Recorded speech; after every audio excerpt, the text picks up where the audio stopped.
어떻게 좀 버블 상태이긴 합니까?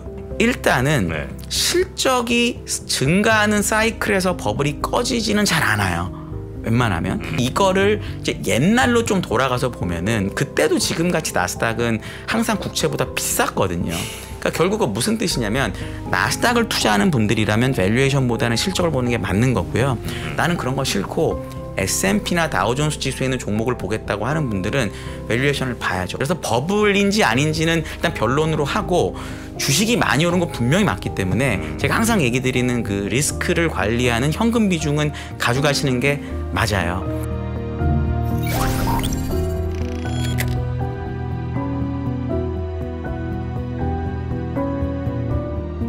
네. 자, 그럼 오늘 깊이 있는 정보 한번 그냥 시원시원하게 그냥 시황을 말씀해 주시죠. 네, 한화투자증권의 우리 한상희 수석연구위원과 함께하겠습니다. 어서 오십시오. 안녕하세요. 어서 오세요. 네, 안녕하세요. 반갑습니다. 네. 네. 아하. 이제 많이 좀 자리가 바뀌어지신 것 같습니다. 감사합니다. 네, 감사합니다. 네. 그래도 아직도 인식을 하네. 난 까마득히 인식 못해. 자, 네. 자, 시장 얘기합시다. 네. 자, 미국 시장이 강해요. 그죠? 강한 편이죠. 우리나라 시장 빠진 거에 비하면 상당히 강하죠. 네. 그래서 상반기 시장 조금 리뷰해보고 네. 7월 시장 어떻게 보셨는지. 상반기는 이제 우리가 되게 강했다라고 많이 느끼긴 하는데 만약에 우리가 다우존스 지수를 갖고 있었으면 아무도 강했다고 못 느꼈을 겁니다. 상반기에 다우존스가 1% 정도밖에 못 올랐기 때문에 네. 아마 올랐다고 느낄 수 없었을 것 같고요. 네. 저는 상반기에 이 나스닥이 많이 오른 거를 많은 분들이 AI 테마나 이런 것 때문이라고 다들 생각을 하거든요. 그렇죠. 틀린 얘기는 아닌데 네. 저는 그냥 실적 때문이라고 생각을 해요. 작년에 다우존스 지수가 나스닥을 25%포인트 아웃퍼폼을 했거든요. 그렇죠. 네. 작년에는 무슨 얘기가 있었냐면 다우존스에 들어있는 수많은 전통 기업들이 그동안에 투자를 안 했고 또는 투자를 고도화했기 때문에 올랐다고 그랬고 나스닥은 앞으로 완전히 뭐 안 될 거다라고 주식이 빠졌는데 그랬잖아요. 근데 작년에 실적을 보시면 다우존스의 실적 증가율이 나스닥보다 월등히 높았습니다. 그게 다우존스 주가가 된 거고 작년에. 네, 올해는 나스닥의 실적 성장률이 다우보다 월등히 높습니다. 저는 시장이 생각보다 되게 냉정하게 평가를 했다고 그렇게 보고요. 그리고 GDP 성장률을 보면은 올해보다 작년 GDP 성장률이 낮았다고 생각하는 분들이 은근히 많으신데 높아요? 작년 GDP가 올해보다 2배쯤 돼요. 미국이 2% 정도 됩니다. 올해 2% 나왔잖아요. 올해 추정치는 1%입니다. 지금 네. 1에서 1.5% GDP 성장률이 사이. 2배쯤 됐다. 그러니까 올해가 지금 연준이 보는 건 올해가 1%고요. 네. 컨센은 1.5%쯤 되거든요. 근데 작년은 그거보다 높습니다. 2% 내외니까. 그러니까 결국 작년에 경기가 올해보다 좋았기 때문에 다우에 있는 그 수많은 경기 민관 관련 섹터들이 좋았던 거예요. 이거를 스토리로 뭐 구조적인 뭐 가치주가 좋았다가 이런 게 아니고 그냥 실적이 좋았기 때문에 작년엔 다우를 샀고 올해는 나스닥을 샀다라고 저는 보거든요. 그럼 이제 어떤 일이 남은 거냐면 내년에 나스닥 성장률은 올해 2배입니다. 컨센을 보면 올해 나스닥 EPS 성장률은 12%고 내년은 24%로 컨센에 나와 있습니다. 근데 그 정도 실적이 나려면 이제 나스닥에 있는 대형주만 가지고는 불가능하거든요. 왜냐하면 작년에는 나스닥 실적이 마이너스 8%였습니다. 그러니까 올해는 기저 때문에 좋아진 거고 내년은 좋아진 데서 좋아져야 되니까 다른 종목들이 좋다라고 애널리스트들은 주장하고 있잖아요. 근데 시장은 왜 그런 빅테크 7개만 계속 샀냐 지금까지. 내년 과연 그렇게 24% 성장이 나는지를 잘 모르겠는 거죠. 네. 못 믿는 거죠. 그러니까 지금 결국 7월에는 어떤 일이 벌어질 것 같냐면 저는 3분기부터는 그동안의 대형주보다 그거보다 밑에 있는 중형주의 실적이 좋아진다라고 또 컨센이 돼 있거든요. 그럼 7월 말에 FOMC나 실적 시즌을 지나면서 진짜 3분기부터 그런 초대형주가 아닌 회사들의 실적이 좋아지는지를 사람들이 볼 거예요. 어제도 다우가 물론 나스닥보다 많이 오르긴 했지만 뭐가 제일 많이 올랐냐면 러셀하고 아크가 제일 많이 올랐습니다. 아크가 어제 3.7% 올랐거든요. 그러니까 그런 식의 변화를 느낄 수 있는 7월, 8월이 저는 될 듯해요. 8월 FOMC도 없고. 그러니까 분명한 사실은 AI가 다 좋은데 내년에 정말 나스닥이 올해보다 실적이 성장률이 2배 늘어날 거냐. 그러면 대형주만 가지고 안 되기 때문에 그 대형주 밑에 있는 애들이 좋아질 거냐 이게 네. 저는 제일 중요한 이슈인 것 같아요. 7월달에. 네. 올랐던 이유는 결국 실적이다. 저는 이제 그렇게 보고 네. 있습니다. 거기다 뭐 금리 영향이 좀 있었겠죠. 금리를 너무 맞는 말씀이시고 금리 인상이 어쨌든 막바지에 있으니까 예를 들어 0%에서 3% 가는 거랑 그렇죠. 5.25에서 5.5 가는 거는 완전 다른 틀리죠. 거기 때문에 그 부분도 분명히 있었다고 봐요. 근데 금리는 이런 겁니다. 작년에 사실 금리를 엄청나게 많이 올렸잖아요. 네. 금리를 올리면 결국 밸류에이션 때문에 안 된다는 거지 않습니까? 근데 작년에 S&P하고 나스닥, 다우는 좀 달라요. 실적이 좋았기 때문에. S&P하고 나스닥을 비교해 보면 금리가 오른 것만큼 밸류에이션이 떨어져야 될 것 같은데 떨어진 건 맞거든요. 근데 S&P하고 나스닥의 밸류에이션 떨어진 폭이 같아요. 그러니까 실적 빠진 것만큼 주식이 이렇게 빠졌던 거지 차이가 크지 않거든요. 그러니까 금리의 영향은 생각보다 아주 크지는 않았다라고 저는 생각을 하죠. 그냥 실적이 안 좋고 그거에 따라서 주식이 빠졌고 뭐 이런 거. 나스닥의 YOY로 작년 실적이 빠진 게 아주 오랜만이었거든요. 근데 S&P의 그 시총 상위가 대부분 나스닥에 포진돼 있는 빅테크 관련주들 이런 걸로 지금 돼 있으니까 그 낙폭 금리에 대한 민감도가 옛날만큼 크지 않게 보이는 착시가 있었던 건 아닐까요? 문명 그런 부분도 있고요. 근데 이제 S&P 상위에 이제 나스닥에 없는 것들이 몇 개 많아요. 뭐 벅셔도 없고 JP 모건도 없고 뭐 존슨앤존슨도 없고 막 그렇거든요. 그러니까 그런 관점에서 금리에 민감한 건 아니니까. 근데 이제 나스닥 같은 경우에 상위 예를 들어 나스닥 100에 보면 상위 지금 7개가 뭐 50 몇 %인데 S&P는 20% 초중반이라 그래서 반밖에 안 되니까 영향이 그래도 좀 다르다라고 보는 게 저는 맞을 것 같아요. 네. 네. 아니 결국 실적이라는 얘기인데 네. 실적을 추정하는 건 뭐 아주 불가능한 건 아니잖아요. 내년 실적이 근데 올해 성장률의 2배라는 거에 대해서는 사실은 다들 이렇게 뭐랄까 좀 갸우뚱한 거죠. 그러니까 왜냐하면 올해 실적이 좋아진 건 작년에 안 좋아졌으니까 올라간 거니까 상관이 없는데 올해 실적이 올라가고 또 좋아진다고 하니까 정말이야 이렇게 생각을 하는 거고. 근데 제가 보기에는 일단 3분기까지는 실적이 나쁠 가능성이 별로 없다라고 보는 이유가 내년은 뭐 아무도 모르는 거고요. 내년 일단 변론으로 하고 어도비라는 미국의 회사가 하나 있습니다. 그렇죠. 어도비는 실적을 먼저 발표하거든요. 그래서 3, 4, 5월 실적을 6월 15일에 이미 발표를 했습니다. 실적이 좋았습니다. 좋아요. 또 신기한 건 그 회사는 가이던스도 발표를 해요. 근데 6, 7, 8월 실적 가이던스를 줬거든요. 가이던스 좋아요? 네. 6, 7, 8월 EPS 가이던스가 성장률이 2분기보다 조금 좋아요. 근데 이 어도비라는 기업은 그 CEO가 인도 분인데 이 사람은 상당히 보수적으로 줘서 지난 6년, 7년 데이터를 보면 웬만하면 가이던스를 다 이기는 실적을 내거든요.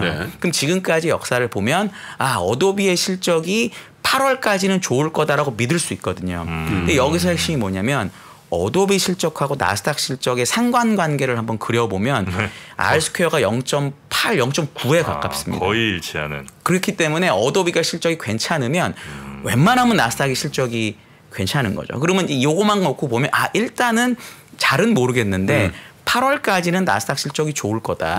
그러면 9월도 같은 거니까 괜찮지 않을까? 이런 희망을 갖는 거죠. 이번 주부터 2분기 어닝 시즌 들어가죠? 네.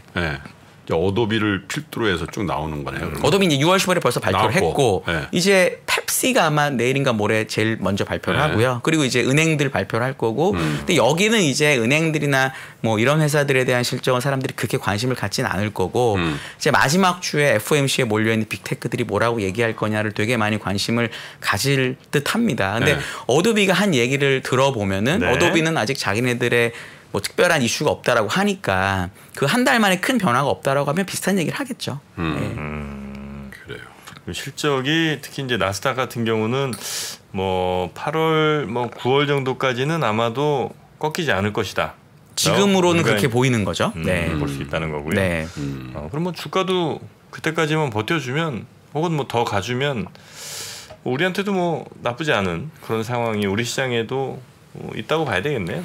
그러니까 이제는 저는 이제 짧게 한 7, 8월을 보면은 나스닥이 뭐 나쁘지 않을 텐데 나스닥보다 오히려 나스닥의 동일 가중으로 한 지수가 더 좋을 수도 있다. 그러니까 뭐 중소형주까지 좋을진 모르겠는데 그거보다는 큰 하지만 빅테크보다는 작은 기업들의 주가가 의외로 괜찮을 수 있다는 생각을 해요. 우리가 부지불식간에 벌써 아크가 최근 한 2, 3주 주식이 꽤 많이 올라왔거든요. 그러니까 사람들이 보기에는 이 아주 큰 주식들에 대한 부담을 느끼기 시작을 하는 것 같고 그리고 아주 큰 주식들의 밸류에이션도 은근히 많이 올라왔거든요. 애플이 지금 190달러쯤 되는데 이 정도면 거의 40배 가까이 되거든요. 이제는. 그러니까 이게 항상 20배, 25배 뭐 이렇게 우리가 생각해서 작년에 주가 많이 빠졌을 때 어느덧 그렇게 많이 올라가지고 사람들이 이런 것보다는 그동안에 안 오른 종목들이 괜찮을까라고 쳐다보는 시기가 될 거고 요 안 오른 종목들이 정말 실적을 내는지가 확인이 되면 일로 옮겨가는 거죠. 그러니까 우리나라에서도 이제 뭐 왔다 갔다가 많지만 결국은 우리나라의 대형 기업 아닌 중소형 기업의 사람들이 못 가는 이유는 얘네들이 실적을 낼지 안 낼지 진짜 모르겠거든요. 근데 이게 대형주가 실적을 내고 중소형주도 괜찮다고 말을 하기 시작하면은 분명히 관심을 가질 가능성이 높다. 또 하나는 내년 GDP 성장률이 되게 중요한데 연준은 올해보다 내년 GDP가 좋아진다라고 주장하고 있습니다. 올해가 1%, 내년 1.1. 네. 컨센은 올해가 1.4, 내년이 0.7.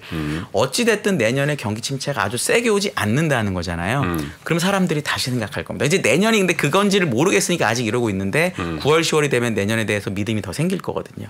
그런 관점이 지금 한번 지켜보시면 공부해 보시면 좋은 관점인 것 같아요. 근데 이제 그 주도주라는 관점에서 그 작년에 사실 나스닥의 시가총액 상위 종목들이 워낙 많이 빠졌잖아요. 그죠? 네. 뭐 테슬라도 그렇고 뭐 나머지 빅테크 기업들 다 빠지는 건데 그래서 무슨 생각이 드냐면 사실 경기는 이렇게 순환하는데 그러니까 다우에 있는 주식들은 이 경기의 순환 주기에 의해서 실적이 좋고 나쁜 거가 역사적으로 뭐 50년, 100년씩 보여준 거니까 그거에 네. 대한 신뢰도가 있는데 이 빅테크 기업들은 상대적으로 사이클도 작은 뿐더러 경기에 대응하는 민감도랄까? 네. 경기가 좋았을 때 예를 들면 우리가 재작년인가요? 2020년, 2021년도에 매번 뉴스 플로우가 뭐냐면 아마존이 뭐 10만 명을 고용했습니다. 5만 명 고용했습니다. 네. 뭐 IT 개발자들의 몸값이 천정부지 막 이 뉴스도 네. 계속 있었잖아요. 네. 근데 작년 내내 뭐가 있었냐면 계속 줄입니다. 올해 상반기까지 그죠? 네. 그러니까 이 회사들은 인건비에 대한 그 뭐랄까 비용 측면에서 굉장히 크잖아요. 근데 그거를 자유롭게까지는 아니지만 굉장히 네. 탄력적으로 운영하고 네네. 그죠? 거기다가 이제 또 서버라든지 이런 데 들어가는 네. 반도체도 경기에 순응해서 이제 저가가 되고 네. 그러니까 야 이게 구조적으로 이게 독과점적인 체제를 갖춘 빅테크 기업들의 구조적 성장이 확인된 한 1년, 2년이 아닌가 이런 생각도 네. 좀 하게 되더라고요. 네, 저도 소장님 말씀에 거의 다 동의를 하고요. 왜냐하면은 메타를 한번 생각해 보시면 네, 메타가 80 몇 달러 갔을 때는 사람들이 뭐라 그랬냐면 다 버렸죠. 끝났다고. 끝났다 페이스북을 누가 쓰냐고 맨날 그랬거든요. 근데 지금 주식이 3배가 넘게 올랐어요. 네. 이걸 또 뭐라고 설명하냐면 스레드가 잘 돼서 사는 거래요. 그건 아니고요. 메타는 사람을 3분의 1을 잘랐습니다. 그러니까 매출이 올라가는 속도는 별로 크지가 않은데 네.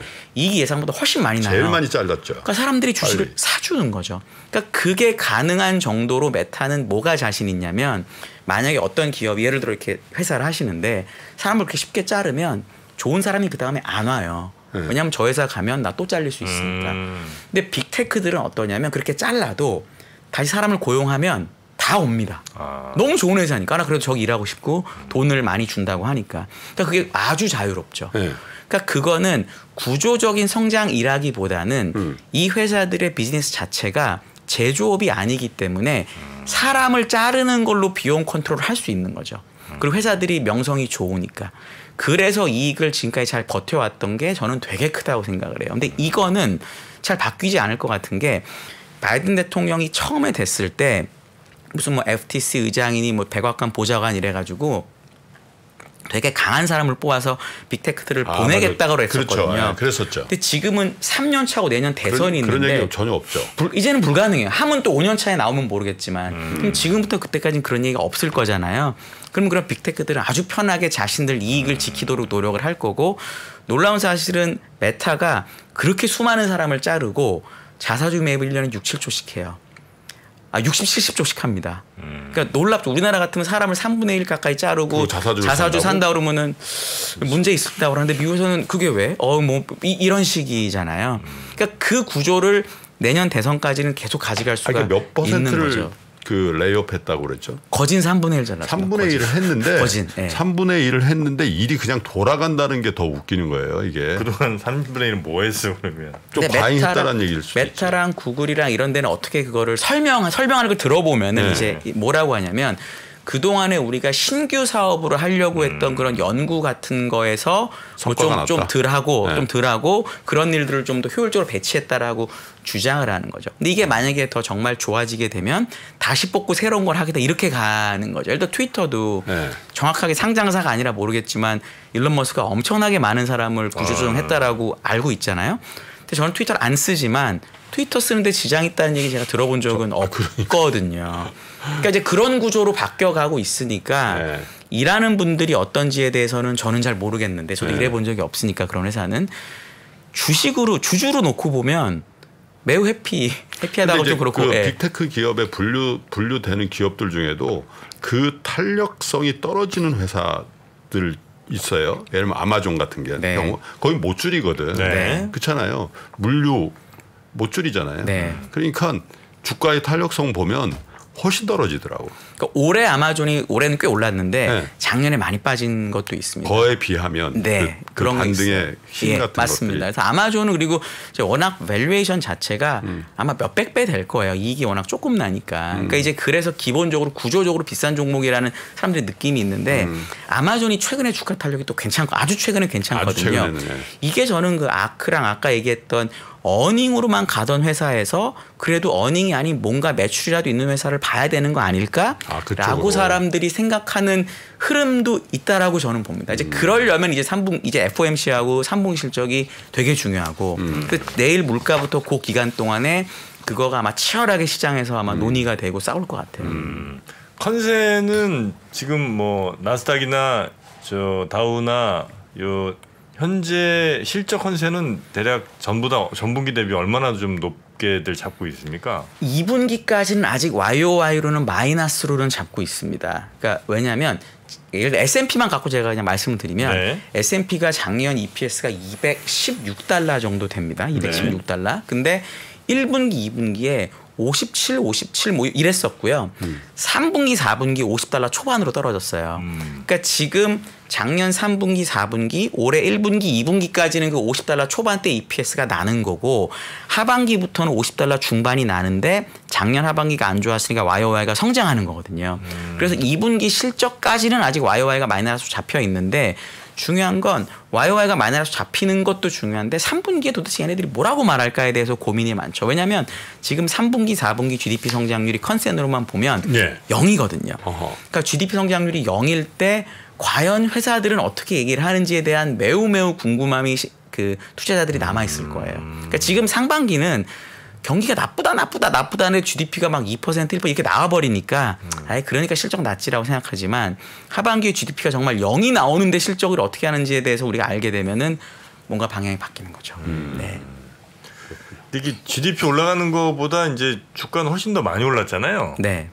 당연히 뭐 그럴 것 같긴 한데 네. 그래서 이제 혹시 GDP 성장이 기울기가 약간 뭐 미세하게라도 위나 아래로 이렇게 바뀌면 주가는 그보다 훨씬 더 탄력적으로 가는 거는 맞나요? 역사적으로는 항상 그래 왔죠. 그러니까 역사적으로. 작년 같은 경우가 아주 대표적인데 작년에 다우는 8%밖에 안 빠지긴 했지만 네. 올해 GDP가 어쨌든 작년보다 많이 빠지잖아요. 그러니까 보통 미리 반영을 하기 때문에 올해 GDP가 만약에 연준 숫자대로라면 GDP가 반토막이 난 거잖아요. 물론 컨센트라면 아니라면 그러니까 주식이 이렇게 많이 빠진 거고 올해는 내년 GDP가 올해보다 조금이라도 좋다라고 사람들이 생각하니까 일단 나스닥 같이 변동성 큰 걸 산 거고 물론 다우는 그만큼 안 올랐지만 그래서 역사적으로 보면 GDP를 선행해서 주식이 큰 이 스윙을 가지고 움직이는 건 맞아요. 근데 이제 그거를 나중에 보니까 인정을 하는 건데 그 당시에는 그런 숫자들을 보기보다는 다 테마를 가지고 설명을 그렇군요. 많이 하죠. 실적에 따라서 주가가 움직이는데 어떻게 주가가 GDP를 선행을 하죠? 주가도 실적을 매우 선행하죠. 선행하죠. 매우 선행하죠. 예를 6개월, 9개월 뭐. 예, 항상 예를 들어 삼성전자의 예를 제가 메타나 삼성전자 예를 많이 들어드리는데 삼성전자의 주가 바닥은 작년 10월이었거든요. 네. 근데 실적 바닥은 나왔나 안 나왔나 지금 헷갈리죠. 그러니까 엄청 선행하는 거고 메타도 실적의 바닥은 아직 나왔나 뭐 작년 4분기나 올해 1분기 나온 것 같은데 주식은 작년 10월부터 올랐거든요.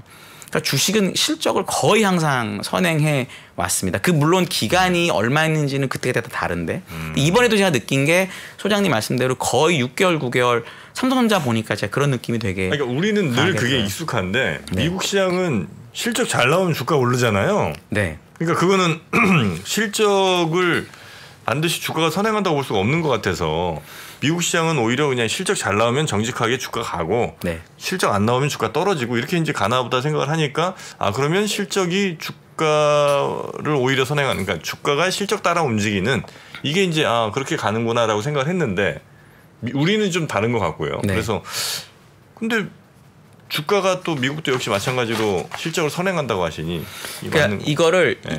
미국 그래도 정직한 건 뭐가 있냐면 그 실적 발표를 사실 아무도 몰라요. 예를 들어 엔비디아가 저번에 가이던스 50% 상향을 했는데 그걸 아무도 몰랐으니까 그리고 그 다음날 주식 20%가 오른 거거든요.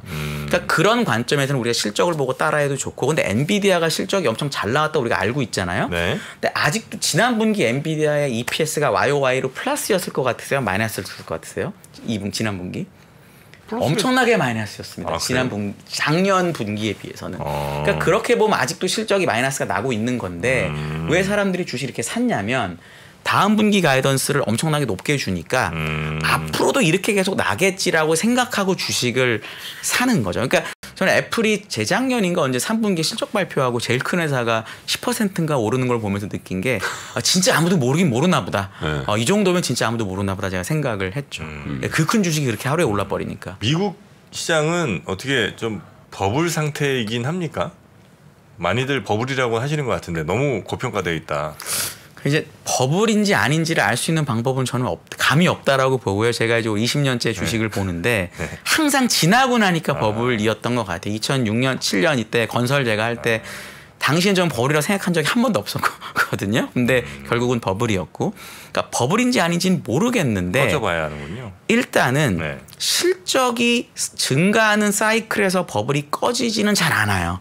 웬만하면. 그리고 밸류에이션으로 보면은 이제 나스닥이 한 30배 정도 됩니다. 나스닥 전체로만 보면은.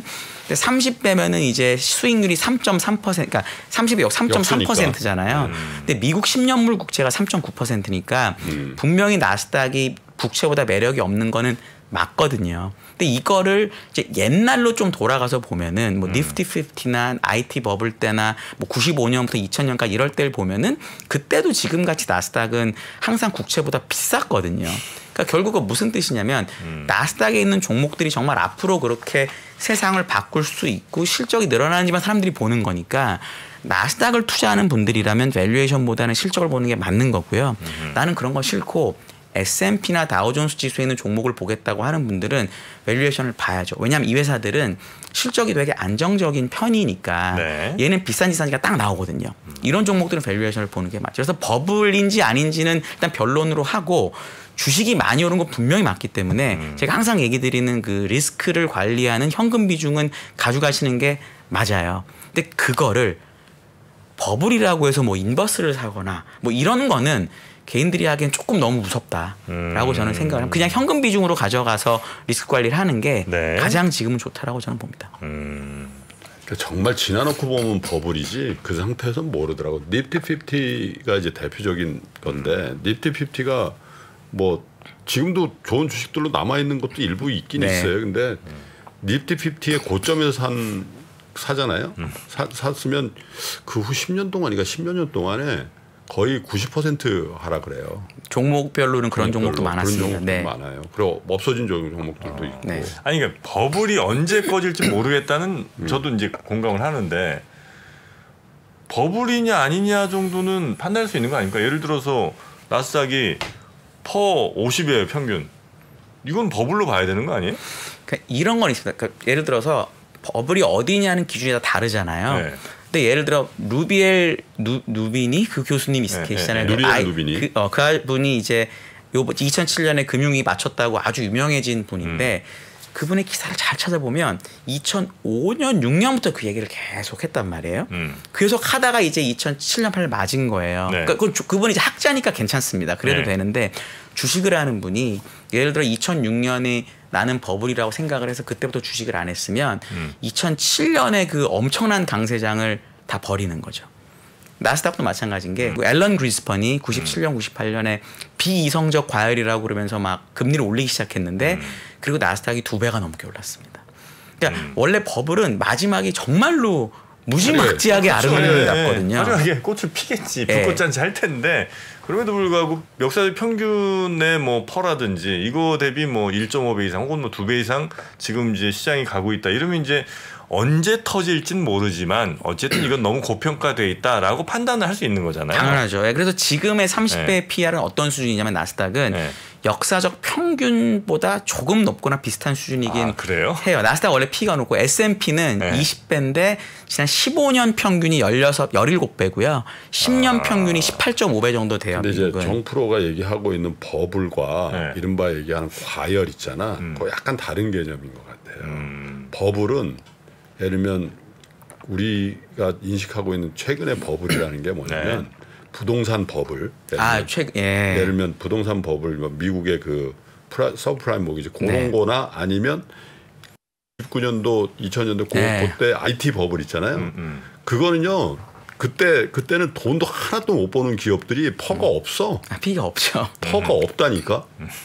그런 걸 이제 역사적으로 버블이라고 그러고 지금 이 나스닥의 이런 거를 버블이라고 표현 잘 안 하고 그냥 약간 고평가 혹은 일시적인 어떤 특정 종목에 대한 과열 국면. 근데 그런 건 그냥 그 사이클 내에서 움직이거든. 말씀 들어보니까 평균보다 뭐 그렇게 많이 높지도 않네요. 미국은 그러니까 원래 약간 미국의 밸류에이션이 워낙 높은 나라라서 그래서 여기서 이제 반론도 전 충분히 있다고 가능하다고 보는 맞는 말씀이신 게 미국이 역사적으로 그렇게 높았는데 얘네들이 뭐 예를 들어 뭐 달러가 약세되고 미국이 패권 잃고 여러 가지 이유 때문에 미국 주식시장 자체 밸류에이션이 떨어져야 된다. 그러니까 소위 말하는 GDP 대비 그 주식시장 주가지수가 이제 버핏지수라는 게 있는데 이게 계속 올라가거든요. 그게 무슨 얘기냐면 미국의 주식시장의 영향력이 점점 커지고 있는 거거든요. 미국 경제에서. 근데 그게 과거에는 더 낮았기 때문에 앞으로 떨어져야 된다라고 주장을 하면 엄청난 버블인 거죠. 그러니까 그건 이제 관점의 차이기 때문에 제가 이걸 함부로 옳다 그러다 얘기하기는 되게